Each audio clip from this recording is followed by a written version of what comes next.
Salutare la un nou episod, vă voi prezenta colecția mea de petarde. Începem aici cu niște titireze, cu chiar 6 titireze. Uitați și astea, să vă desfac aici unul, să vedeți cum arată. Frumos, frumos. Uite, așa arată, cam 2 grame are băiat, dar face doar bum, știți? Cam așa arată titirezul, punem la loc. Frumos, uite așa. Prima aici, după avem aici un dumbum desfăcut.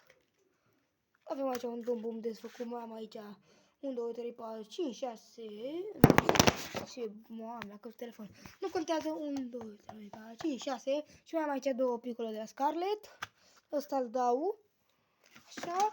Mi-a căzut aici, am și artificii de brad, că cum să faci revelionul fără artificii de brad, adică sunt serioși. Un Magic Whip 30 cm de la Enigma. Ia uitați aici. Frumos. 2 candele romane, 30 focuri. Uitați aici. Ia uitați-le, 30 de focuri. 30 de focuri. Le punem la loc. Aici avem 3 focuri, dumbum, 3 focuri. De la Fire Show, frumos. Avem aici 2 super trolluri de la, așa, de la nu mai știu ține, 0,50 de grame. Așa. Un Circoblitz. Categoria 18-17 grame. De la Fire Show. 2 Explosive Show. 2 Explosive Show de la Fire Show. 2 grame.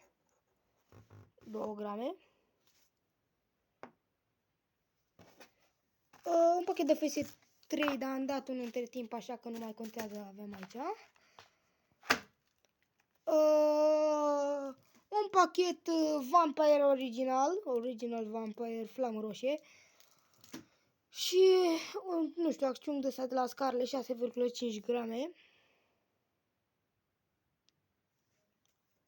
Asta e colecția mea de petarde. Dacă vreți să vedeți cum dau piccolo, ceva genul, artificii de astea, intrați la mine pe canal și dați subscribe sau like. Hai, pa, pa!